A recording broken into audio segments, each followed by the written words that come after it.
the seal on the box, and they opened the box, and 2 of them signed everything, and then they certify that that's empty, and 2 of them look at it and they certify that it's empty, and then they seal it in a bag and certify that seal, and then they carry that in to the courthouse, and then they unseal with 2 people present at all time, and all of us observers watching, and then they go through the very diligent process of scanning the outside of your envelope into the automatic system that puts your signed ballot next to all the signatures on record, with like your driver's license, with if you filled out a form to register to vote, they can see all of your signatures and all of that and make that determination to do that.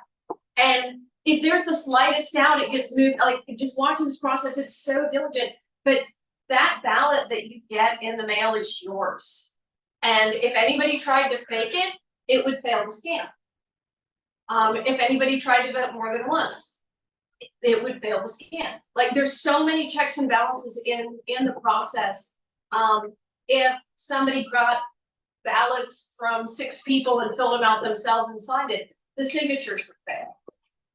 To cure the signature and actually have somebody correct their vote, that's a whole process. So it's virtually impossible for anybody to fake enough ballots to make that significant a difference that wouldn't get caught in the process that we have for Washington State, which is why I love the process that we have for Washington State. And on the ballot, in these little things that go around it, that contains what precinct you voted. Those little squares.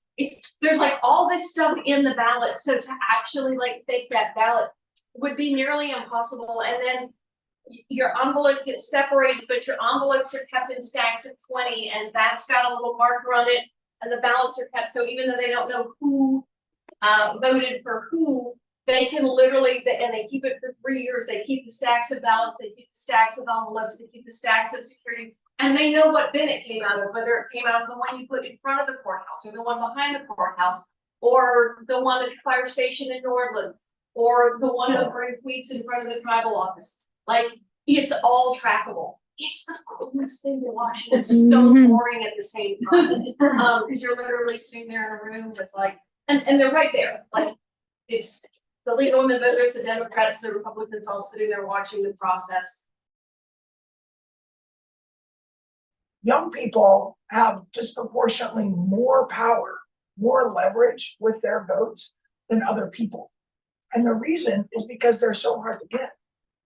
Like, if you look across all of the age demographics, we know that voters aged 18 to 25 are some of the least likely people to vote. And so, by definition, every single one of those ballots counts more for any given candidate, because they're the hardest ones to get.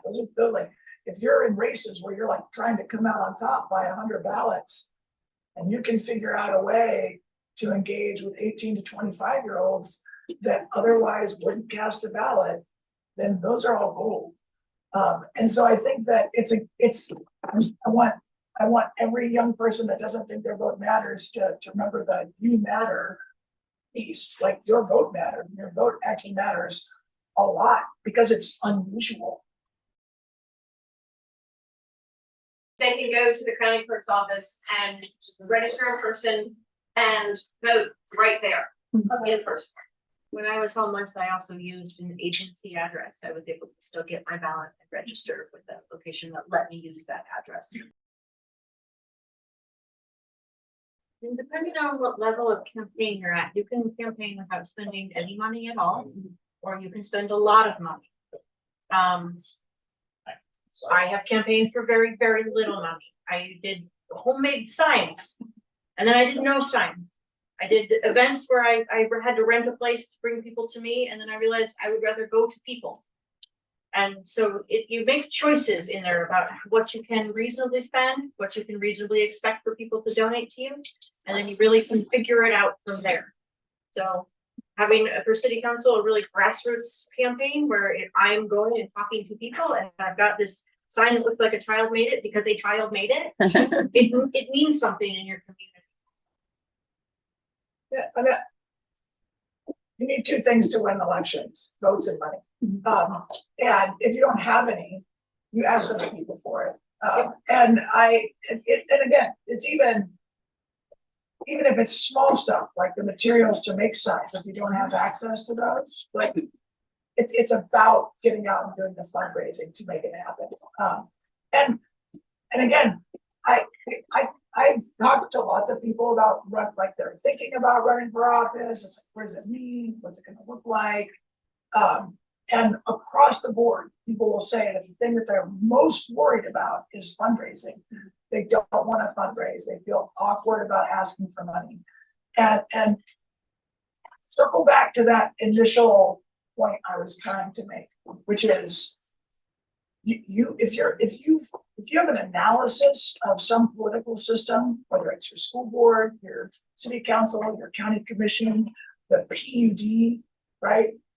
And your reaction, your thought is, I can make a difference here. Then what you know, or what you need to know is that you matter enough to do that work, and you matter enough to ask other people for the money to do it.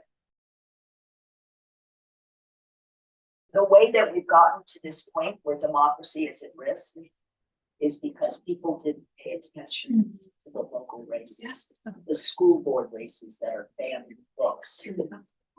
Where you lose democracy first is at the local level. And a plan for action was hatched a long time ago by a certain party, but we won't name it, this is non-partisan. That said, we're gonna take over the school boards. Yeah. And then the local, and then the state, and then the governorships. And here's, as I said already earlier tonight, the chickens have come